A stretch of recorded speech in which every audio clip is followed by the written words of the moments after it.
பொறியாளன் வந்து வெற்றிமாறன் சார் ஒரு 3-4 டேஸ் வந்து சார் டைரக்ட் பண்ணார். அதே மாதிரி தொப்பி வந்து எனக்கு மெயின் லீடாக கிடைச்ச ஒரு படம் எனக்கு. அப்படி தான் நான் சொல்லணும்னு ஆசைப்பட்றேன். ஹீரோன்றது மக்கள் கொடுக்குற அந்தஸ்து.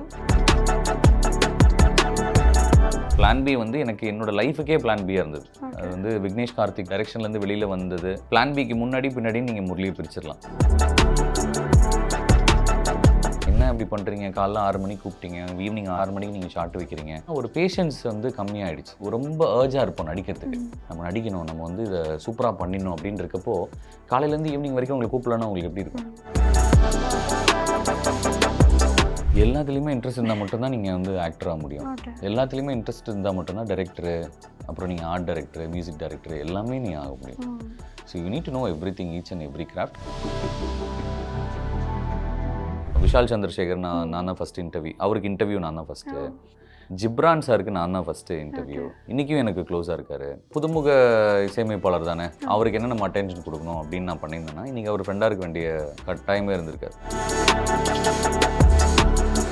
சூர்யா சார் வந்துலாம் கோடீஸ்வரன் நிகழ்ச்சி பண்ணுறப்போ அப்ராட்லேருந்து அவரை பார்க்குறதுக்கு ஆளுங்க வந்திருந்தாங்க. இன்னொரு பெரிய ரெஃபரன்ஸில் அவரை பார்க்குறதுக்கு அங்கே உள்ளே போகிறாங்க. இல்லை சார் வந்து இன்றைக்கி ஏதோ டென்ஷனாக இருக்காரு, நீங்கள் பார்க்க முடியாது அப்படின்னு சொல்லிட்டு. நான் அப்போ வரைக்கும்லாம் சொல்லிக்கல, நான் இன்டர்வியூ பண்ணது எல்லாமே சொல்லிக்கல. அப்படி கிராஸ் பண்ணுறாரு. இப்படி கிராஸ் பண்ணுறப்போ நான் பார்த்துட்டாரு, மூவ் பண்ணிட்டு வந்துட்டு முரளி எங்கே நீங்கள் எங்கே அப்படின்னு சொல்லிட்டு வந்தார்.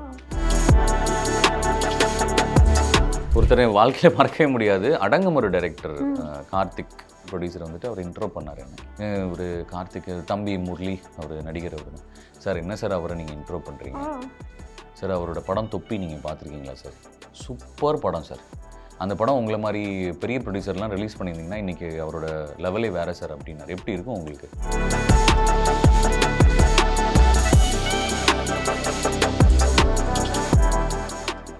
நீங்கள் பண்ண படங்களோட பெயர்கள்லாம் சொல்லிட்டு வரேன். நீங்கள் வந்து இதை விட இது பிடிக்கும் அப்படின்ற மாதிரி ஒரு ஆப்ஷன்ஸ் நீங்கள் சொல்லணும். இதை விட இது பிடிக்கும்னு எப்படி சொல்கிறது? எல்லாமே தான் பிடிக்கும். எல்லாமே பிடிக்கும், பட் இது கொஞ்சம் இதை விட ஃபேவரட் அப்படின்ற மாதிரி. ஓகே. ஸோ தொப்பி ஆர் பொறியாளன்? ரெண்டுமே தான். இல்லை ஒன்று தானங்க சொல்லுங்கள். ஒன்று தான். ஐயோ, ஒன்று ஃபேவரட் சொல்லுங்கள். இதை விட இது கொஞ்சம் ஃபேவரட், இதை விட கொஞ்சம் எனக்கு இது சத்தியமாக 2 கண்ணுலேருந்து ஒரு கண் எப்படி சொல்ல முடியும்? ஏன்னா பொறியாளன் வந்து வெற்றிமாறன் சார் டைரக்ஷனில் ஒரு 3-4 டேஸ் வந்து சார் டைரக்ட் பண்ணார். பியூட்டிஃபுல்லாக இருந்தது. அது எப்படி நான் மறுக்க முடியும்? அதே மாதிரி தொப்பி வந்து எனக்கு ஹீரோவாக கிடைச்ச, ஹீரோன்றது வந்து அதை மெயின் லீடாக கிடைச்ச ஒரு படம் எனக்கு. அப்படி தான் நான் சொல்லணும்னு ஆசைப்பட்றேன். ஹீரோன்றது மக்கள் கொடுக்குற அந்தஸ்து. ஸோ அது மெயின் லீடாக நான் பண்ண ஃபஸ்ட்டு படம். அது கிடைச்சதுக்கான காரணமும் மைனா சுகுமார் சார் கேமராமேன், அவர் தான் எனக்கு அந்த வாய்ப்பு கொடுத்தாரு. அந்த படம் அண்டர்ரேட்டட் ஃபிலிமுங்க. நீங்கள் வந்து அந்த படம் பார்த்தீங்கன்னா தெரியும். முடிஞ்சால் உட்காந்து பாருங்கள்.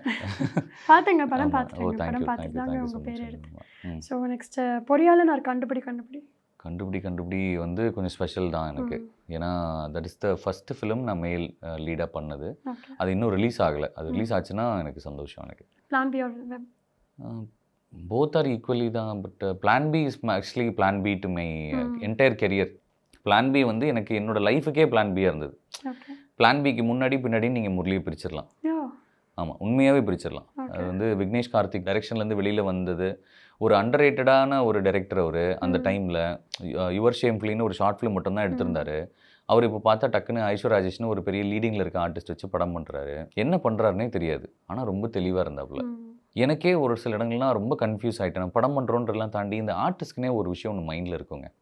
நம்ம ஏதோ ஒன்று பண்ணிகிட்டு இருக்கோம், தின்னு வந்து நம்ம கம்ஃபர்டபுள் ஜோன் இல்லைன்னு வச்சுக்கோங்களேன். நம்ம வந்து கம்ஃபர்டபுளாகவே இருக்க மாட்டாங்க. ஒரு மாதிரி கிராங்கி ஆகிடுவாங்க. என்ன அப்படி பண்ணுறீங்க, காலைல 6 மணிக்கு கூப்பிட்டீங்க, ஈவினிங் 6 மணிக்கு நீங்கள் ஷார்ட் வைக்கிறீங்க, என்ன பண்ணுறீங்க? இதெல்லாம் நான் பண்ணியிருக்கேன், ஏகப்பட்ட வேலை பண்ணேன் நான். அது என்னென்னா ஒரு பேஷன்ஸ் வந்து கம்மியாகிடுச்சு. நம்ம வந்து அது காரணமும் ஒன்று இருக்குது. இப்போ நம்ம வந்து ரொம்ப ஏர்ஜாக இருப்போம் நடிக்கிறதுக்கு. நமக்கு ஒரு படம் கிடச்சிருச்சு, நம்ம நடிக்கணும், நம்ம வந்து இதை சூப்பராக பண்ணிடணும் அப்படின்னு இருக்கப்போ காலையிலேருந்து ஈவினிங் வரைக்கும் உங்களை கூப்பிடலன்னா உங்களுக்கு எப்படி இருக்கும்? என்னடா கூப்பிடவே மாட்டுறாங்க. அது 1 நாள் 2 நாள் நடக்குதுன்னா பரவாயில்ல, கண்டினியூஸாக நடந்தால் எப்படி இருக்கும்? ஸோ இது என்ன ஆகிடுச்சு, எனக்கு ஒரு மாதிரி ரெஸ்ட்லெஸ் ஆகி, என்ன இப்போ கூப்பிட்றீங்க, இப்போ தானே போங்கடா அப்படின்ற மாதிரி அந்த ஒரு விரக்தி நிலையில் வந்துச்சு. ஆனால் ஸ்க்ரீனில் எதுவுமே இல்லை. அவர் அழகாக ஹேண்டில் பண்ணார். இந்த படம் வெளில வரப்போ அதை நான் பார்க்குறப்போ எனக்கு வந்து I felt really happy. So actors are not paid for acting, actors are paid for waiting. We need to wait for our right time to come. அந்த ஒரு ஃப்ரேமுக்குள்ளே வந்து நான் நடிக்கிறப்போ அது எப்போ கூப்பிட்டாலும் சரி, காலையில் 6 மணிலேருந்து ஈவினிங் 6 மணி வரைக்கும் நான் சும்மாலாம் ஒன்றும் நடிக்கலை. யாருமே இங்கே வந்து சும்மா நடிக்கலை. சும்மா யாரும் சேவ் பண்ணுறதுக்கு இங்கே வரல. ஸோ நீங்கள் இன்றைக்கி ஆங்கர் பண்ணுறதுக்கும் நீங்கள் காசு வாங்குறீங்க. கரெக்டுங்களா? அப்போது they paying for our time. So அந்த டைமில் நம்ம எப்போனாலும் ரெடியாக இருக்கணும். அதுக்கப்புறம் நான் பண்ண படங்களாகட்டும், நீங்கள் பார்த்தீங்கன்னா எல்லாத்துலேயுமே பிளான் பி வந்து என்னோடய கெரியருக்கே பிளான் பியாக இருந்துச்சு. இந்த சேம் வே வந்து சிக்ஸர் என்டர்டெயின்மெண்ட் தினேஷ், அந்த படத்தோட தயாரிப்பாளர், அவர் வந்து செகண்ட் ஷெட்யூல் போகிறப்போ அவர்கிட்ட காசே கிடையாது. ஒன்லி ஃப்ரெண்ட்ஷிப்காக எல்லோரும் வந்து வேலை செஞ்சாங்க. அந்த மாதிரி ஒரு ப்ரொடக்ஷன் பண்ணுறதும் பெரிய விஷயங்க. ஒரு படம் வந்து ஆக்சுவலாக முடிஞ்சு வித்தின் 2 மந்த்ஸில் 2 மந்த்ஸ் to 3 மந்த்ஸில் ரிலீஸ் ஆன படம் அப்படின்னா வந்து திட்டமிட நான் சொல்லுவேன். அந்த வரிசையில் டக்குன்னு முடிஞ்ச ஒரு 3வது மாதத்துலேயே படம் ரிலீஸ் ஆன படங்களில் நீங்கள் ஒரு 10 படம் எடுத்திங்கன்னா இது வந்து டாப் 10ல் வந்துடும். ஸோ போஸ்ட் அண்ட் ப்ரீ வந்து அந்தளவுக்கு சீக்கிரமாக முடிஞ்சிருக்கு. கிளாரிட்டி, டைரக்டரும் ப்ரொடியூசரும் சரி, நிறைய பிரச்சனை. ஒரு நீங்கள் கல்யாணம் ஆகட்டும், ஒரு படமாகட்டும், ஏகப்பட்ட பிரச்சனை இருக்கும். ஆனால் எண்ட் ஆஃப் த டே தாலி கட்டுற டைமில் ஒரு பொண்ணு மாப்பிள்ளையோட சந்தோஷம் ஒன்று, பொண்ணு கண்ணிலேருந்து வர தண்ணீரும் வந்து அப்பா அம்மா கண்ணிலேருந்து வர கண்ணீரையும் நீங்கள் பார்த்தீங்கன்னா ஆனந்தமாக தான் இருக்கும். அந்த மாதிரி இருக்கும். ஆக்சுவலாக அந்த மாதிரி தான் இருந்துச்சுங்க படம் பண்ணுறப்போ. ஆக்டிங் தாண்டி இப்போ இந்த 24 கிராஃப்ட்ஸில் வேறு எதுலையாவது ஒர்க் பண்ணணும், இல்லை வேறு எதாவது இன்ட்ரெஸ்ட் அப்படின்னு உங்களுக்கு இருந்திருக்கா? எல்லாத்துலேயுமே இன்ட்ரெஸ்ட் இருந்தால் மட்டும்தான் நீங்கள் வந்து ஆக்டர் ஆக முடியும். எல்லாத்துலேயுமே இன்ட்ரெஸ்ட் இருந்தால் மட்டும்தான் டைரக்டரு, அப்புறம் நீங்கள் ஆர்ட் டைரக்டர், மியூசிக் டைரக்டர் எல்லாமே நீங்கள் ஆக முடியும். So you need to know everything, each and every craft. ஆக்டராக இருக்கிறது எனக்கு ரொம்ப ஹாப்பி. ஏன்னா வந்து அட்டென்ஷன் எல்லாருமே நமக்கு தான் தருவாங்க. அது பியூட்டிஃபுல்லான ஒரு இடம் எனக்கு. அதை தாண்டி வந்து மற்றவங்க எல்லாமே நமக்கு ஃப்ரெண்ட்ஸு. ஸோ 24 கிராஃப்ட்டும் உங்களுக்கு ஹெல்ப் பண்ணும் நீங்கள் ஆன் ஸ்க்ரீனில் தெரியறதுக்கு. ஸோ நீங்கள் ஒர்க் பண்ண அடுத்த ஒரு முக்கியமான ஒருத்தர் வந்து நம்பிராஜன் சார். அவரை பற்றி, அவர் கூட அந்த எக்ஸ்பீரியன்ஸ் பற்றி சொல்லுங்கள். அப்துல் கலாம் சார் வந்து திருச்சி சென்ட் ஜோசஃபில் தான் படித்தார்.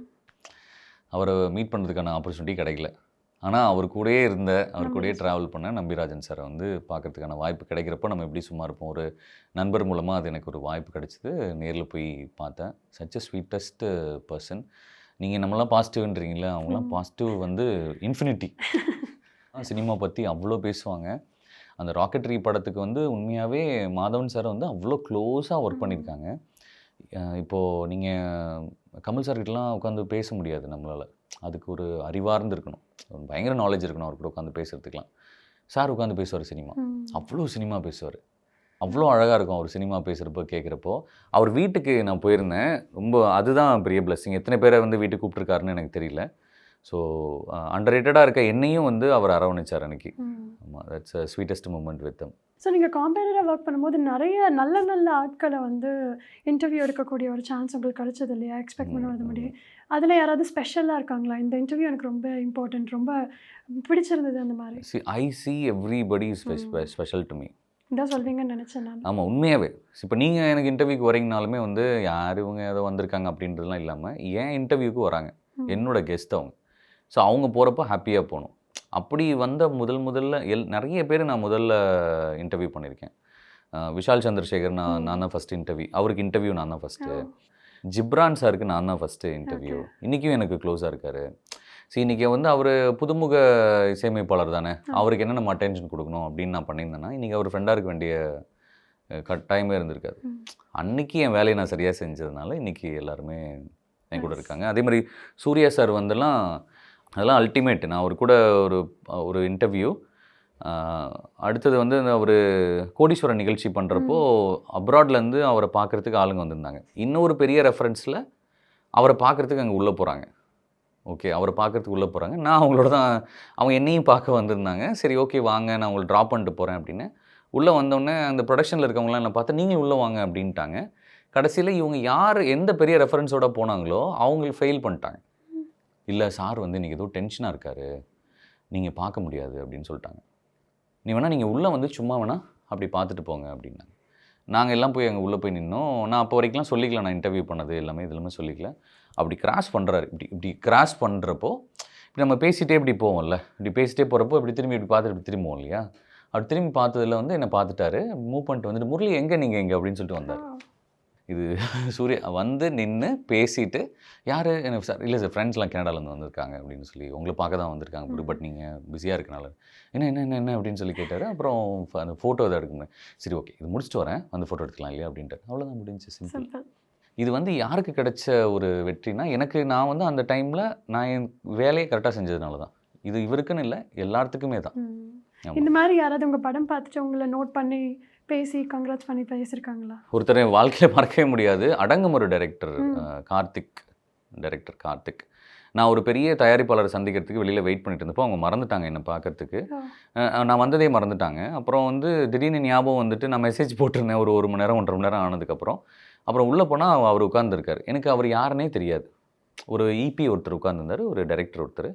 அவர் டைரக்டர்னால் எனக்கு தெரியாது. யாரோ ஒருத்தர் உட்காந்துருக்காங்க அப்படின்னு. ஏன்னா இப்போது நடிகர்கள் கூட வெளில தெரிஞ்சிடுறாங்க.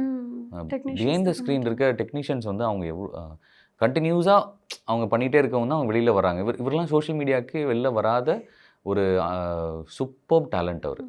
அடங்கும் ஒரு படத்தோட டைரக்டர் கார்த்திக். அவர் அங்கே உட்காந்துருந்துருக்காரு. சார் வந்து பெரிய ப்ரொடியூசர் வந்துட்டு அவர் இன்ட்ரோ பண்ணார் என்ன. ஒரு கார்த்திக் தம்பி முரளி அவர் நடிகர் அவருன்னு. சார் என்ன சார் அவரை நீங்கள் இன்ட்ரோ பண்ணுறீங்க சார்? அவரோட படம் தொப்பி நீங்கள் பார்த்துருக்கீங்களா சார்? சூப்பர் படம் சார். அந்த படம் உங்களை மாதிரி பெரிய ப்ரொடியூசர்லாம் ரிலீஸ் பண்ணியிருந்தீங்கன்னா இன்றைக்கி அவரோட லெவலே வேறு சார் அப்படின்னாரு. எப்படி இருக்கும் உங்களுக்கு?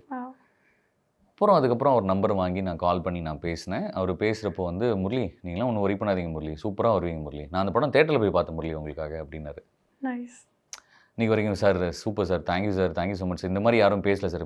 நான் வந்து என்ன முரளி நீங்கள் நல்லா வருவீங்க, நீங்கள் அமைதியாக இருங்க அப்படின்னு சொல்லிட்டு நடுவில் ஒரு படம் வந்து கதை கேட்டேன். அந்த கதை கேட்டப்போ அந்த லீட் ரோலுக்கு வந்து நீங்கள் தான் எனக்கு மைண்டில் வந்துகிட்டே இருக்கீங்க, அந்த படம் நீங்கள் பண்ணுங்க அப்படின்னு நான் சொன்னேன் அவர்கிட்ட. நான் இல்லை சார், நான் இப்போ ஹீரோவாக படம் பண்ணல, லீடாக நான் படம் பண்ண வேணாம், நான் கேரக்டர்ஸ் பண்ணலாம் நான் சார் முடிவு பண்ணி வச்சுருக்கேன் அப்படின்னு. என்னங்க நீங்கள் போய் பண்ணுங்க அப்படின்னு சொல்லி என்னை பண்ண வச்சார். அந்த படத்தோட பேர் வந்து முகத்திரை. ஒரு மாதிரி நல்லா வந்திருக்கு. ஸோ அது ரிலீஸும் ஆக போகுது இப்போ. ரொம்ப எக்ஸ்பெக்டிங்காக இருக்குது. ஸோ அந்த டெசிஷனுக்கு ஏதாவது ரீசன் இருக்கா? கேரக்டர் ரோல்ஸ் பண்ணலாம், லீட் பண்ண வேண்டான்ட்டு. ஆமாம், இப்போ நீங்கள் எல்லாருமே நீங்கள் நினச்சிங்கன்னா சின்ன சின்னதாக எல்லா ஹீரோஸும் எல்லாருமே உச்சத்தை அடைஞ்சது எல்லாமே உச்ச நடிகர்களோடு இருந்து தான். இப்போ நான் திட்டம் 2ன்னு ஒரு படம் நீங்கள் எடுத்து பார்த்துருக்கீங்க. நான் ஒரு படம் போங்கடி நீங்களும் உங்கள் காதலன்னு ஒரு படம் பண்ணியிருக்கேன். அது உங்களுக்கு தெரியுமா? இல்லை, தெரியாது. ஏன்னா வந்து நான் அது நடித்தது வந்து யார் கூட நடித்தேன்னு யாருக்குமே தெரியாது. அவரும் ஒரு நல்ல ஹீரோ தான். ஒரு குங்குமப்பூ குஞ்சுப்புறான்னு ஒரு படம் பண்ண ஹீரோ. அவரை டைரக்ட் பண்ணி அவரே ஹீரோ நடித்தார் அந்த படத்தில். புழல்னு ஒரு படம் பண்ணியிருக்கேன், உங்களுக்கு தெரியும்? புழல் பார்த்துருக்கீங்க. பட் ரொம்ப அதெல்லாம் யாருக்குமே தெரியாது. ஏன் இங்கே தெரியறதில்லை அப்படின்னா வந்து சின்ன படங்கள் வந்து நல்லா இருந்தாலும் அது பெரிய தயாரிப்பாளரோ இல்லை பெரிய இயக்குனர் பண்ணால் மட்டும்தான் அது வெளில தெரியுது. நீங்கள் கோலி சோடான்ற ஒரு படம் விஜய் மில்டன் சார் பண்ணதுனால தெரியுது. மெரினான்னு ஒரு படம் பாண்டியராஜ் சார் பண்ணதுனால வெளில தெரிஞ்சுது. இதே மெரினான்ற ஒரு படம் வந்து வேறு யாரோ பண்ணியிருந்தாங்கன்னா எப்படி தெரிஞ்சிருக்கும்? தெரிஞ்சிருக்காது. இன்றைக்கி வந்து அட்டக்கத்தின்னு ஒரு படம், அந்த படம் வந்து ஸ்டுடியோ கிரீன் வந்து அந்த டைமில் பெரிய ப்ரொடியூசராக இருந்தாங்க. அவங்க ரிலீஸ் பண்ணதுனால தான் அந்த படம் பெரிய படமாகவே தெரியப்பட்டுச்சு. அந்த அட்டக்கத்தின்ற படம் யாரோ ஒரு கத்தி ரிலீஸ் பண்ணியிருந்தாங்கன்னா எவ்வளோ கத்துனாலும் வெளில தெரிஞ்சிருக்காது. இன்றைக்கி பாரஞ்சித்னு ஒரு இவ்வளோ பெரிய ஒரு டைரக்டர் வந்து நம்மளுக்கு கிடச்சிருக்கவே மாட்டார். ஒரு பியூட்டிஃபுல்லான ஒரு கிரியேட்டர் வந்து அப்படியே போயிருந்திருப்பாங்க. ஸோ நான் முடிவு பண்ணது தான். அப்போது ஐஸ்வர்யா ராஜேஷ் கூட அவங்களோட நடிக்கிறப்போ எனக்கு கிடைச்ச அந்த ஒரு லைம்லைட், அந்த ஒரு லைட் என் மேலே பட்டது. அதுதான் அடுத்தது நான் பண்ணணும்னு நினச்சேன். வெப்பில் வந்து நட்டி சார் கூட பண்ணேன். அதுவும் நல்லா பேசினாங்க. பேச்சு ஒரு படம், அது கோகுல் பனை பேக்ட்ராப் இருந்தது. அவர் பெரிய கேமரா, இன்றைக்கி வந்து மோஸ்ட் வாண்டட் கேமராமேனில் அவரும் இருக்கார். அதுக்கு அடுத்து தான் வந்து நிறங்கள் 3 அதர்வா கூட. சைலண்ட்னு ஒரு படம் வந்தது, சைலண்ட்டாக தான் இருக்குது, அது யாருக்கும் தெரியாது. அதில் சூப்பராக ஒரு பாட்டு இருக்குது, தாளம்பூ வாசம்னு ஒரு சாங் இருக்குது. தெரியாது, ஏன்னா அதில் வந்து யாருமே பெரிய ஹீரோ கிடையாது, பெரிய டெக்னீஷியன்ஸ் கிடையாது. இன்றைக்கி அந்த ஒரு அங்கீகாரம் கிடைக்க தான் நான் போராடுறேன். நீங்கள் ஆரவ் எடுத்துக்கோங்க. ஆரவ் பிக் பாஸில் ஹிட்டு. அதுக்கப்புறம் வந்து ஏதோ ஒரு ஹீரோவாக ஒரு படம் பண்ணார், தெரிஞ்சுதா அப்படி இல்லை. ஆனால் கழகத்தலைவன்னு ஒரு படம் பண்ணார். யார் கூட பண்ணார்? மகிழ் திருமேனி சார். அது வந்து அந்த படத்தில் அந்த மாதிரி ஒரு ஃப்ரேமில் ஒருத்தர் தேவைப்பட்டுச்சு. மகிழ் திருமேனி சார் மாதிரி ஒரு டேலண்ட்டை வந்து தேர்ந்தெடுக்கிறதுல வந்து சூப்பர் டைரக்டர். எனக்கு ரொம்ப பிடிச்ச இயக்குனரும் கூட அவர். ஆரவ் வந்து அந்த படம் நடிக்கவும் தான் வெளில தெரிஞ்சார். அதுக்கப்புறம் தெரியவே இல்லைல்ல. அதுக்கப்புறம் ஒரு சீரீஸ் வரலட்சுமியோட வெளில தெரிஞ்சார். இன்றைக்கி பாருங்கள், அஜித் சாரோட நடிச்சிட்டாரு. தலையோட பக்கத்தில் அவர் தான் பாதியாக இருக்கார். பியூட்டிஃபுல்லாக இருக்குல்ல. இது நடந்ததுக்கான ரீசன் இதுதான். ஸோ ஒரு வருஷத்தில் 2000 படங்கள் வருதுன்னா அதில் 400 படங்கள் தான் வந்து தியேட்டர் ரிலீஸ் ஆகுது. அப்படி இருக்கப்போ அதில் நிறைய சின்ன கதைகளில் வந்து நோட்டீஸ் பண்ணாமல், இப்போ ஃபேமிலி படம்னு ஒரு படம் வந்தது. ஸோ அதெல்லாமே வந்து பெருசாக நம்ம நோட்டீஸ் பண்ணாத படங்கள் இருக்கு இல்லையா? அதுவுமே சின்ன சின்ன இந்த 1.5 கோடி 2 கோடி 3 கோடி 4 கோடி இதுக்குள்ளே இருக்க பட்ஜெட்ஸில் படங்கள் வந்து பொது தயாரிப்பாளர்கள் வராங்க. அவங்களுக்கு வந்து ஆப்வியஸாக வந்து பெரிய நடிகர்கள் கால் ஷீட்ஸ் கிடைக்காது. அப்போ பட்ஜெட் அதிகமாயிடும். அப்போ அந்த மாதிரி ரிலீஸ் ஆகக்கூடிய படங்களுக்கான ஆதரவாக நீங்கள் என்ன பார்க்குறீங்க? அது எப்படி பார்க்குறேன்னா, இன்றைக்கி வந்து கண்டென்ட்டாக இப்போ 1.5 கோடி 1 கோடியில் எல்லாருமே தான் படம் பண்ண முடியும். இன்றைக்கி வந்து எப்போ வந்து 5D மாறிச்சோ, எப்போ 5Dயில் நம்ம படம் ஷூட் பண்ணலான்னு வந்து ஒரு எண்ணம் வந்துச்சோ அன்னையிலேருந்து சின்ன படங்கள் வர ஆரம்பிச்சிருச்சு. ஆனால் அந்த 5Dயில் மார்க் 5Dலேயே ஷூட் பண்ண படங்கள் நிறைய வந்து நேஷனல் அவார்டும் வாங்கியிருக்கு. பெரிய ப்ரொடியூசர்ஸும் ரிலீஸ் பண்ணியிருக்காங்க. இன்றைக்கி தயாரிப்பாளர் சங்கமும் சரி, நான் அவங்களுக்கு சப்போர்ட்டாக இப்போ என்னடா வந்து அரசியல் பேசுகிறாங்கன்னு நினைக்காதீங்க. உண்மையாகவே தயாரிப்பாளர் சங்கம் வந்துட்டு there very much ready to welcome any good content. இன்றைக்கி அந்த லிஸ்ட்டில் வந்து ஏகப்பட்ட சுரேஷ் காமாட்சி சார் இருக்கார், அவங்க பொட்டன்ஷியல் இருக்காங்க, ஒரு எஸ்ஆர் பிரபு சார் இருக்கார்.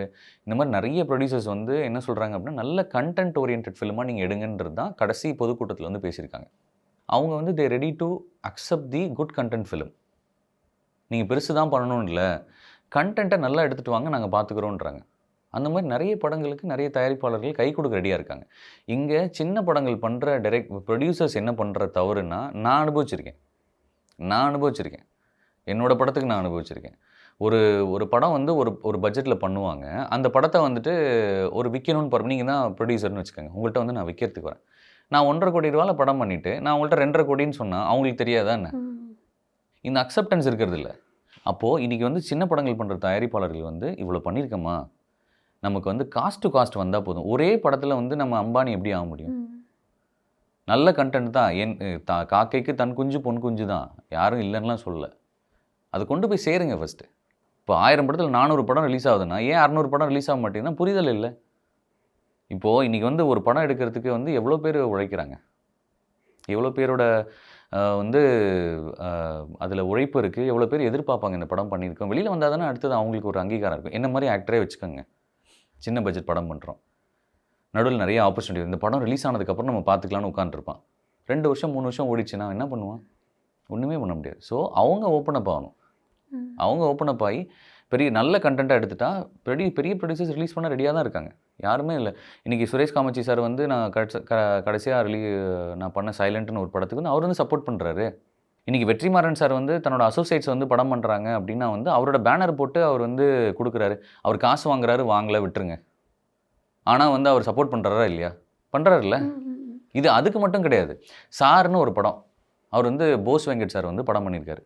அந்த படத்துக்கு அவரோட ப்ரொடக்ஷன் கொடுத்துருக்காரு. எதுக்கு? இன்றைக்கி வந்து if it is a really good content he is ready to support. இது வெற்றிமாறன் மட்டும் கிடையாது, நிறைய பேர் இருக்காங்க. But we need to be open up. அந்த சின்ன தயாரிப்பாளர்கள் வந்து அவங்க ஓப்பன் அப் ஆகி கொண்டு போய் கொடுத்து ஒரு கொலாபரேஷனோட பண்ணுறப்போ நல்லாயிருக்கும். இன்றைக்கி நம்ம ரீல்ஸே வச்சுப்போமேங்க, ஒரு கொலாபரேட் போட்டால் வந்து ஓடுதில்லை. இன்றைக்கி நான் அந்த ஹாட் ஸ்டாருக்கு முன்னாடி, நான் அந்த கணக்கான காலங்களுக்கு முன்னாடி பின்னாடின்னு கூட பிரிச்சிடலாம். என்னோடய சோஷியல் மீடியாவே இன்றைக்கி பூமாக இருக்குது. இன்றைக்கி ஹாட் ஸ்டாரோட ஒரு கொலாபரேஷன் போடுறப்போ அது பெருசாக வருது. இன்றைக்கி நான் மட்டும் போட்டேன்னா என்ன வரப்போகுது? யாருக்குமே ஒன்றும் வராது. அந்த கொலாபரேஷன் கரெக்டாக இருக்கும், அவ்வளோதான். ஸோ இப்போ இன்னொரு பக்கத்தில் வந்து ஆடியன்ஸ் வந்து ரொம்ப தெளிவாக இருக்காங்க. நான் என்னோட ஒரு 2.5 ஹவர்ஸை வந்து நான் எங்கே செலவழிக்கணும் அப்படின்றதுல ஆடியன்ஸ் ரொம்ப கான்சன்ட்ரேட்டடாக இருக்காங்க. நிறைய பெரிய ஸ்டார்ஸோட படம், எதிர்பார்த்து வந்த படம், ஆனால் கதையில் எங்கேயோ வந்து மிஸ் ஆகிடுச்சு, ஸ்க்ரீன் ப்ளே மிஸ் ஆகிடுச்சு அப்படின்னு சொல்லிட்டு நிறைய ஆடியன்ஸ் இப்போ வந்து ஸ்க்ரீன் ப்ளே வரைக்கும் பேச ஆரம்பிச்சிட்டாங்க. ஸ்க்ரீனில் வந்து ஜஸ்ட் வந்தால் போதும் அப்படின்றத என்ஜாய் பண்ணிட்டு இருந்தது போது அவங்க நிறைய நாலேஜ் வந்து கெயின் பண்ண ஆரம்பிச்சிட்டாங்க. அப்படி இருக்கப்போ உங்களுக்கு ஏதாவது ஒரு ஐடியா இருக்கா? ஏன் எங்கே மிஸ் ஆகுது? ரொம்ப பெரிய பெரிய பேனர்ஸில் வர படம் ஆனால் கதை நல்லா இல்லை அப்படின்னு போய் முடியுது. காரணமான எதை நீங்கள் நினைக்கிறீங்க? யாருமே ஒரு ப்ராஜெக்ட் வந்து மட்டமாக போகணும், நாசமாக போகணும்லாம் எடுக்கிறது கிடையாது. இப்போ நீங்கள் வந்து ஒரு பெரிய படம் வந்து தோற்று போகுது அப்படின்னா அது வந்து நீங்கள் பேசுகிறீங்க. இப்போ நான் பேசுகிறோம். நான் வந்து இந்த ஷாட் வந்து கிரிக்கெட் நம்ம மேட்ச் பார்த்துட்டே இருப்போம், சச்சின் டெண்டுல்கர் ஆடிட்டு இருப்பார். இந்த ஷாட்டு ஏன் இப்படி ஆடினா, இது இப்படி ஆடிடணும்ல அப்படின்னு இங்கே உட்காந்து என்ன வேணால் பேசலாம்.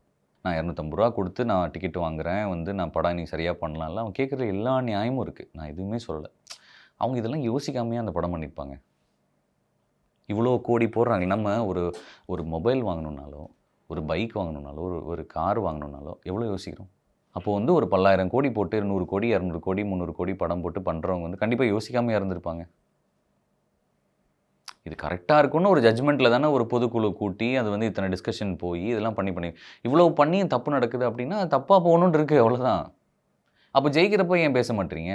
சூப்பரே தாயா அப்படின்னு எங்கே? அதுவும் பாதி தான். நம்ம வந்து என்னென்னா, ஒன்று ஜெயிச்சாதான் பெருசுன்னு சொல்கிறோம், தோற்றா அது வந்து முயற்சி தானே. அந்த முயற்சியை நம்ம சந்தோஷப்படுத்துவோம். கங்குவா படம் வந்து இன்றைக்கி நான் பார்த்தேன், தியேட்டரில் நான் பார்த்தேன். எல்லாரும் வந்து ஏதோ ஆளுக்கு என்னென்னமோ ஒன்று பேசினாங்க. ஆனால் அந்த முயற்சி எவ்வளோ பெரிய முயற்சிங்க, எவ்வளோ பெரிய முயற்சி. இன்றைக்கி வந்து ஆஸ்காரில் நாமினேட் ஆகிருக்கு. அதுக்கு என்ன பதில் சொல்லுவோம் நம்ம? இன்றைக்கி வந்து அந்த படத்தை உலகத்தரத்தில் நம்ம பண்ணணுன்றதுக்காக தானே இறங்குனாங்க. இன்றைக்கி சூர்யா சாருக்கு எவ்வளோ எக்ஸ்பீரியன்ஸ் இருக்குது, எப்படி அதை வந்து அவர் அக்செப்ட் பண்ணாமல் அது வந்து கரெக்டாக இருக்கும்னு தெரியாமல் எப்படி இறங்கியிருப்பார். ஸோ இப்போ ஓடிடி ரிலீஸ் வந்து நிறைய பேர் பண்ண ஆரம்பிச்சிட்டாங்க. ஓடிடியில் ஒரு நல்ல நல்ல வெப் சீரிஸை வந்து பிட்ச் பண்ண ஆரம்பிச்சிட்டாங்க. எதர் நம்ம தியேட்டருக்கு தான் வெயிட் பண்ணிகிட்ருக்கோன்றது இல்லாமல் ஓடிடி தான் நிறைய பேர் பார்க்கவும் ஆரம்பிச்சிட்டாங்க. தியேட்டர் கம்மியாகிட்டு வருதுன்னு சொல்கிறாங்க இல்லையா?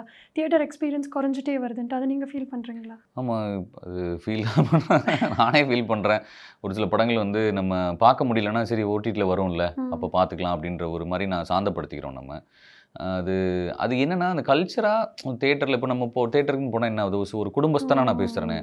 இப்போ தனியாக போகிறோன்றதை தாண்டி நம்ம தனியாக போக முடியாது. 1+1 போவோம், இல்லை 1+2 எங்கள் வீட்லேயே நான் போகிறேன்னு வச்சுக்கோங்களேன். ஒரு 3-4 பேர் கண்டிப்பாக போவோம். 4 பேருக்கு டிக்கெட்டு ப்ளஸ் வந்து அங்கே போய் பார்க்கிங் காஸ்ட்டு ப்ளஸ் வந்து ஸ்நாக்ஸு இதெல்லாம் யோசிக்கிறப்போ என்ன ஆகுது அப்படின்னா மக்களோட மனநிலை வந்து கொஞ்சம் இறங்குது. ஒரு படம் பார்க்க போகணுன்னாவே நம்ம வந்து ஒரு 2000 to 3000 2000 ருபீஸ் மினிமமாக ஒரு 4 பேர் போகணுன்னா எடுத்து வைக்க வேண்டியது இருக்குது. கரெக்டாக இல்லையா சார்? ஸோ அப்போ இருக்கப்போ வந்து அதை யோசிக்க தான் செய்கிறாங்க.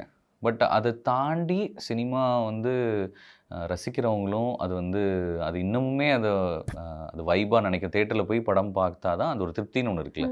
எனக்குலாம் தேட்டரில் படம் பார்க்க தான் பிடிக்கும். மிஸ் ஆனால் தான் ஓடிடி. ஓகேங்களா? அந்த மாதிரியும் இருக்காங்க. ஸோ நீங்கள் FDFS யாருக்காவது ரொம்ப ஆர்வமாக போய் பார்த்துருக்கீங்களா? தலைவர் படத்துக்கு. ஆமாம், தலைவர் படம் வந்து பார்த்துருக்கேன். ஆனால் என்ன இப்போ வந்து அந்த டைமில் டிக்கெட்லாம் வந்து கொடுக்க மாட்றாங்க. நம்ம கேட்டாவே வந்து சார் நீங்களே எப்படி கேட்கலாமா அப்படின்றாங்க. ஒரு சில டைமில் வந்துருச்சுன்னா ஹாப்பி. நான் வந்து சிவாஜி படம் வந்து கண்டினியூஸாக பார்த்துருக்கேன் 3 ஷோ.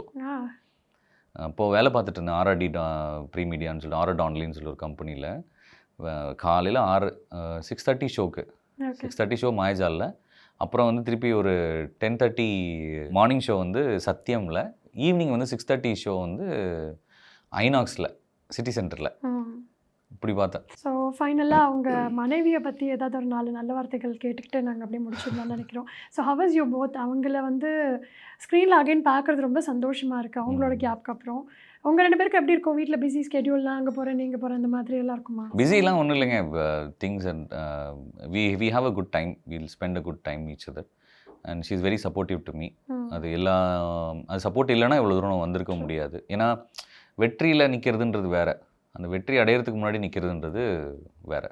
ஸோ அதில் she is being a perfect role she is playing it as a மதராகவும் சரி, எனக்கு ஒரு செகண்ட் மதராகவும். And she is being supportive to me. பிரச்சனைகள் இருக்கும், அந்த பிரச்சனைக்கு நடுவில் வந்து பாசமும் நிறைய இருக்கும். ஸோ இந்த ஜீவா சாருக்கு இவ்வளோ பெரிய பொண்ணு இருக்குன்னு சொன்னால் யாருமே நம்ப மாட்டாங்க. சொல்ல வேணாம், அப்படியே சொல்ல வேணாம். So how is your daughter doing? She is doing good. She is doing good and she is very vibrant. Jeeva ஸ்கொயர்னு சொல்லலாம். அவளாம் என்னோட பயங்கர பாசிட்டிவிட்டி. அவள்கிட்ட நீங்கள் ஒரு பொய் சொல்லணும்னா சொல்லவே மாட்டா. நானே சொல்லணும்னாலும் சொல்ல மாட்டா. பொய் சொல்லணும் உனக்கு யார் பிடிக்கும், அம்மாவா அப்பாவா அப்படின்னாலுமே அப்பா நிறையா கான்ட்ரிபியூட் பண்ணாலும் அம்மா நிறையா கான்ட்ரிபியூட் பண்ணாலும் 2 பேரையும் விட்டு கொடுக்க மாட்டா. 2 பேரும் வேணும் அப்படின்பா. ஒரு ஃப்ரெண்ட் சைடில் வந்து ஏதாவது ஒரு பிரச்சனை அப்படின்னா அவங்க இப்படி பேசுகிறாங்க அப்படி பேசுகிறாங்க, அது ஏன் இப்படி சொல்கிறாங்கன்னு தெரில, but they have to be together அப்படின்னு சொல்லுவாங்க. Gen Z kids are very matured இல்லையா? Matured and very understanding. ஆமாம், வெரி அண்டர்ஸ்டாண்டிங். அண்ட் ஆக்சுவலாக நீங்கள் ஜென்சின்னு ரொம்ப தேங்க்ஸ். நீங்கள் வந்து நான் ஒரு விஷயம் ஆக்சுவலி பதிவு பண்ணணும்னு நினச்சேன். நானே ஒரு ரீல் ஒன்று போடலாமா இல்லை பேசி போடலாமா அப்படின்னு நினச்சேன். அது இங்கே சொல்லணும்னு ஆசையாக இருக்குது. Gen Z kids are really fast and really actually நம்ம கல்ச்சர் வந்து திருப்பி வருதுன்னு நினைக்கிறேன். ஜென்சி மூலமாக திருப்பி return back to the culture வரும்னு நம்புகிறேன் நான். எல்லாருமே வந்து ஒரு மாதிரி எம்பத்தைஸாக இருக்காங்க. இதுதான் பண்ணணும் இதுதான் பண்ணணுன்றது இருக்குது. இதெல்லாம் தாண்டி அவங்களுக்கு வந்து இந்த பொறுமை இருக்கான்றது எனக்கு தெரியல. ஒரு டாலரன்ஸ் லெவலு, ஒரு பிரச்சனைன்னு வந்தால் அதை அணுகக்கூடிய விதம் வந்து கொஞ்சம் கம்மியாக இருக்கும்னு பயமாக இருக்குது. ஏன்னா ஒரு 80s கிட்ஸ்க்கும் 90s கிட்ஸ்க்கும் இருந்த ஒரு தைரியம். இன்றைக்கி நான் 90s கிட்டு ப்ளஸ் வந்து இப்போது 2000 கிட்ஸ் கூட வந்து தேவர் லிட்டில் போல்டுன்னு நினைக்கிறேன். இப்போ ரீசெண்டாக வந்து ஒரு ஸ்கூலில் ஒரு பையனை வந்து ஒரு 6th படிக்கிற பையனை வந்துட்டு அப்யூஸ் பண்ணிட்டாங்கன்னு சொல்லி அந்த பையன் ஸ்டூடெண்ட்ஸ்லாம் சேர்ந்து தான் பண்ணியிருக்காங்க. பேரண்ட்ஸோட கண்ணு முன்னாடி 15th ஃப்ளோர்லேருந்து கீழே ஒன்று அந்த பிஞ்சு குழந்தைக்கு என்ன மனசில் பட்டுச்சுன்னு தெரில. அது அட்லீஸ்ட் வந்து அவங்க அம்மா அப்பாட்ட சொல்லியிருந்தால் அவங்க ஃபைட் பண்ணியிருக்க போகிறாங்க. இது ஏன் அவனுக்கு தோணலைன்னு தெரில. ஒரு ப்ராப்ளத்தை எப்படி ஃபேஸ் பண்ணுறதுன்னு அவங்களுக்கு தெரில. ஸோ அதை மட்டும் நான் வந்து எல்லோரும் பேரண்ட்ஸாக இருக்கட்டும், வந்து ஸ்கூலில் இருக்கக்கூடிய டீச்சர்ஸாக இருக்கட்டும், இன்றைக்கி நான் வந்து நீங்கள் நல்லா பேசுகிறேன், நான் வந்து எல்லாத்துக்கு முன்னாடி வந்து ஒரு பெருமைப்படுற மாதிரி இருக்கணும், நான் ஃபைட் பண்ணிகிட்டு இருக்கேன், இன்றைக்கி எனக்கு எவ்வளோ பிரச்சனை இருந்தாலும் ஃபைட் பண்ணுறேன்னா அது காரணம் என்னோடய பேரண்ட்ஸ், என்னோடய டீச்சர்ஸும். அவங்க கொடுத்த தைரியம் தான். அவங்களை இப்போ ஒரு பிரச்சனைனா இப்படி அணுகணும், இப்படி இந்த பிரச்சனைனா இப்படி வந்து நம்ம அதை இப்படி சால்வ் பண்ணுறதுக்கு ட்ரை பண்ணணுன்ற அவங்க சொல்லி கொடுத்தது தான். இதை நான் நிறைய சொல்லிக் கொடுக்கணுன்னு எல்லாத்திட்டையும் நான் வேண்டி கேட்டுக்கிறேன். ஆக்சுவலாக உண்மையாகவே எனக்கு அது பார்க்குறப்பலாம் ரொம்ப வருத்தமாக இருக்குது. அந்த குழந்தை அவங்க அம்மா அப்பா எவ்வளோ வருத்தப்பட்டிருப்பாங்க. அந்த குழந்தை எவ்வளோ வந்து சஃபகேட் ஆகிருக்கும். ஓப்பன் பண்ணி அவங்க அம்மா அப்பாட்ட சொல்லியிருந்தா அவங்க போய் ஃபைட் பண்ணியிருக்க போகிறாங்க. டீச்சர்கிட்ட சொல்லியிருந்தா அவங்க பண்ணியிருப்பாங்க. இன்றைக்கி டீச்சர்ஸ்லாம் பாவமாக இருக்குது. நம்மலாம் போட்டு வெளுத்து எடுத்துருப்பாங்க. உங்களை வெளுத்தாங்களான்னு எனக்கு தெரியல. என்னெல்லாம் வந்து வெளுத்துருக்காங்க. நான் லீடராக இருந்தாலுமே நான் அடி வாங்கியிருக்கேன். நல்லா வாங்கியிருக்கேன். ஸோ இன்றைக்கி வந்து அடி மேல் அடி வைத்தால் தான் அம்மியும் நகரம்னு சொல்லி பழைய பழமொழிலாம் இருக்குது. என்னடா பழசா கிஞ்சா பூமர் மாதிரி பேசுகிறான்னு நினைக்கிறேன். உண்மைதான். நீ வந்து என்னைக்கு ஒரு பயம் இருந்தால் தான் அங்கே பக்தி இருக்கும். பக்தி இருந்தால் தான் பாசம் இருக்கும். பாசம் இருந்தால் தான் அதுக்கப்புறமேட்டு மற்றது எல்லாமே உனக்கு பாராட்டு கிடைக்கும். இதெல்லாம் வரிசையாக இருக்கிறது தான். ஸோ தயவு செய்து நான் சொல்கிறேன், அவங்க டீச்சர்ஸ் வந்து அடிக்க போனால் வந்து என்ன பண்ணிடுது, ஃபோன் எடுத்து உடனே பேரண்ட்ஸுக்கு சொல்ல வேண்டியது, இல்லாட்டி ஏதாவது ஹியூமன் ரைட்ஸ்க்கு நான் சொல்லிடுவேன்னு சொல்ல வேண்டியது. அவ்வளோதான் முடியும். அப்போ எங்கே அடிப்பாங்க? அவங்க வந்து கிளாஸ் எடுத்துகிட்டு அவங்க பாட்டுக்கு போயிடுவாங்க. எந்த குழந்தையுமே அதட்டுறது கிடையாது. அதட்டினா அவங்க பயந்துடுறாங்க. என்ன ரியாக்ட் பண்ணுவாங்கன்னு தெரியலையே அப்படின்ற மாதிரி இருக்குது. ஸோ கொஞ்சமாவது அதட்டுதும், கொஞ்சமாவது பயம் இருக்கட்டும். அப்போ தான் வந்து இந்த ஒரு பையன் இழந்துட்டான். இந்த பண்ண 4 பசங்க அவங்களுக்கு எங்கே போச்சு பயம்? இது பண்ணுறது தப்புன்றது அவங்களுக்கு தெரியணும்ல. அப்போ அங்கே ஒரு பயத்தை கிரியேட் பண்ணணும்ல அவனுக்கு. இல்லைனா அவன் இங்கே பண்ணதை வந்து திருப்பி கண்டினியூ பண்ணுவான்ல. இந்த 2 விஷயமே எனக்கு பயமாக இருக்குது ஆக்சுவலாக. அது வந்து I don't know, sorry. No it's important. நீங்கள் டீச்சர் வேறு, நீங்கள் சொல்லி ஆகணும், இதெல்லாம் ஸ்டேட் பண்ணி ஆகணும். ஜீவா வந்து உண்மையாகவே நான் என்னோடய ரியல் டைம் கேரக்டர் என்னோடது. அதுதான், அதனால தான் அது ரொம்ப கனெக்ட் ஆகிடுச்சுன்னு நான் நம்புகிறேன். அதை தாண்டி இப்போது நீங்கள் வந்து ஜீவா சாராக வந்து பார்த்துட்ருக்க எல்லா ஸ்டூடெண்ட்ஸுமே வந்து இப்போது அப்கமிங்கில் வந்து ஆக்டர்ஸ் இல்லையா, ஒரு லாஸ்ட் ஃபியூ இயர்ஸாக அவங்க வந்து ஆக்டிங்கில் இருக்காங்க. அவங்கள மேய்க்கிறதே வந்து கொஞ்சம் கஷ்டமாக தான் இருக்கும் இல்லையா? அவங்க கூட கொஞ்சம் கோப் ஆகுறது, எல்லாரையும் அண்டர்ஸ்டாண்ட் பண்ணிட்டு ஸ்க்ரீன் ப்ரெசன்ஸ் இருக்கிறதுலாம் கஷ்டம் இல்லையா? அது எப்படி இருந்தது உங்களுக்கு? செட் இப்போ ஜெல் ஆகிட்டீங்க, ஸ்டார்டிங் எப்படி இருந்தது? ஸ்டார்டிங் யார் என்னன்னு எனக்கு தெரியவே தெரியாது. எல்லாம் ஒரு மாதிரி எல்லாம் எனர்ஜெட்டிக்காக இருந்தாங்க. எல்லாம் ஒவ்வொருத்தங்க ஒரு ஜோனில் இருந்துச்சு. யாரான்னு அப்புறம் போய் செக் பண்ணதான் தெரியுது, எல்லாமே இன்ஃப்ளூயன்சர்ஸ், எல்லாமே ஒரு விதத்தில் வந்து ஃபேமஸாக இருக்கிறவங்க, எல்லாரும் இந்த கண்டென்ட் க்ரியேட்டர்ஸு. எனக்கு அவங்களாம் பார்த்தோன்னே எனக்கு ரொம்ப ஜாலியாகிடுச்சு. இந்த மாதிரி இருக்கும். நான் சொன்னேன் நான் வாலி மாதிரி அப்படின்ட்டு. இன்றைக்கி அந்த எனர்ஜி கிடச்சது எல்லாமே அவங்கள்ட்ட இருந்து தான். புஜி பாபுவோட கனெக்ட்டு, ஏகாம்பரத்தோட கனெக்ட்டு, சஷியோட கனெக்ட்டு, அப்புறம் ஜானோட கனெக்ட்டு, கார்த்தி சக்தியோட கனெக்ட்டு, அப்புறம் வந்து பிரியாவோட கனெக்ட்டு, நிகிதாவோட கனெக்ட்டு. கார்த்தி மட்டும் நீங்கள் புரிஞ்சிக்காமல் போயிட்டீங்க சார், ரொம்ப தப்பு பண்ணிட்டீங்க, பாவம் சார். இல்லை, புரிஞ்சிக்கிறதுக்கான சந்தர்ப்ப சூழ்நிலை கிடைக்கல. பட் அதே கார்த்திக்கிட்ட தான் வந்து நான் போய் சொன்னதும், நீ வந்து போராடணும், நீ வந்து நீ என்ன தான் வந்து அந்த கெட்ட பேர் வந்து அந்த அளவுக்கு இருக்குது, நீ திருப்பி வந்து அதை போராடினா தான் வந்து உன்னால் ஜெயிக்க முடியுன்றதையும் நான் பேசினேன். எனக்கு என்ன சொல்கிறது, ரைட்டர் வந்து இன்னும் நிறைய கொஞ்சம் கொடுத்துருந்தாங்கன்னா நான் நிறைய ஆதங்கப்பட்டேன். ஒரு டைம்லேயும் ஒரு பிரச்சனை நடக்கும். ஃபஸ்ட்டு வந்து இந்த கார்த்தியோட ப்ராப்ளம் வந்து ஃபஸ்ட் நடக்கிறப்பையும் சரி, பசங்கள்லாம் சேர்ந்து வந்து பண்ண ப்ராப்ளத்துக்கும் சரி, என்கிட்ட வந்து சாரி கேட்டு அவனுக்கு பண்ணிக்கலாமே அப்படின்றதெல்லாம் வந்து நான் போய் அவங்களுக்கு கன்சோல் பண்ணிக்கலாமே அப்படிலாம் நினச்சேன். அதை லாஸ்ட்டு இப்போ எண்டிங் டைமில் நான் பண்ணியிருக்கேன். பசங்களே விட்டு கொடுக்காம நான் கூட நின்று அந்த எனர்ஜி, நான் வந்து அந்த பிரச்சனையை நான் எடுத்துக்கிட்டு அவங்களுக்கு போடாமல் நான் பார்த்தேன் நான். கிரேட். ஆமாம், இது வந்து உள்ளே இல்லை. ரைட்டர்ஸ் என்ன சொல்ல போகிறாங்கன்னு தெரியல. ஓகே, ஸோ ஃபைனலி கனாக இப்போ இந்த வீக் சீசனுக்காக நாங்கள் வெயிட் பண்ணோம். நெக்ஸ்ட் நீங்கள் சொன்ன ஹிண்ட்லேருந்து இப்போ என்னெல்லாம் பண்ணுறாரு ஜீவா சார் அப்படின்ட்டு. நல்லாயிருக்கும், இந்த வாரம் நல்லாயிருக்கும். விறுவிறுப்பா விரைவில் அப்படின்ற மாதிரி. ஆமாம், thank you so much for coming. ரொம்ப பாசிட்டிவாக ஷேர் பண்ணிங்க நிறைய விஷயங்கள்ல. ரொம்ப நன்றி. தேங்க்யூ ரொம்ப நன்றி. உங்களுக்கும் நன்றி, உங்களோட சேனலுக்கும் நன்றி. And best wishes to each and every one.